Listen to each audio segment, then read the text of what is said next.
మొత్తానికి ఊర్లన్నీ తిరుగుడు అయిపోయింది. సొంత గూటికి చేరుకున్నాం. ఇక స్కూల్స్ స్టార్ట్ అయినాయి. పిల్లలకి బుక్స్ తీసుకుందామని స్కూల్కి వెళ్ళినాం. స్కూల్ దగ్గర మంచిగా పెయింటింగ్ వేసి పెట్టిర్రు పిల్లలకి న్యూ లుక్ కోసం.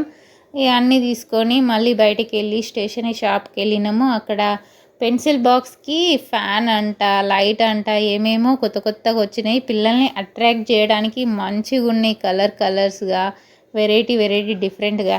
వీటిని చూస్తే నేనే అట్రాక్ట్ అయినా. ఇక పిల్లలు కాకుండా ఉంటారా? ఒక్కొక్క ఎరైజర్ 38 రూపీస్, 40 రూపీస్ ఉంది. ఈ ఓవెల్ది అయితే నాకే తీసుకోబుద్ది అయింది, కానీ నేనేం చేసుకుంటాను, అక్కడనే వదిలేసిన. పెన్ను, అది పెన్ను అయితే భలే ఉంది. ఆ స్టాండు దివిష్నికి ఇది నాకు కావాలి, అది నాకు కావాలి అని అన్నీ సెలెక్ట్ చేసుకుంటారు. మొత్తానికి షాపింగ్ చేసుకొని ఇంటికి వచ్చేసినాం. ఇప్పుడు ఈ బుక్స్ దివి, అవిష్నికి వాటికి కవర్స్ వేయాలి. వాటిని చూస్తేనే నాకు భయం అవుతుంది, అవన్నీ ఎప్పుడు అయిపోతాయా అని. అసలు వేయగలనో లేదో అనుకొని స్టార్ట్ చేసిన.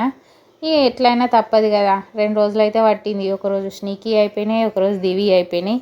చిన్నప్పుడు బుక్స్కి కవర్స్ వేస్తుంటే మంచిగా స్మెల్ చూసుకుంటే ఎంజాయ్ చేసేది, కానీ ఇప్పుడు అసలు అట్లాంటి స్మెల్ ఏం వస్తలేదు.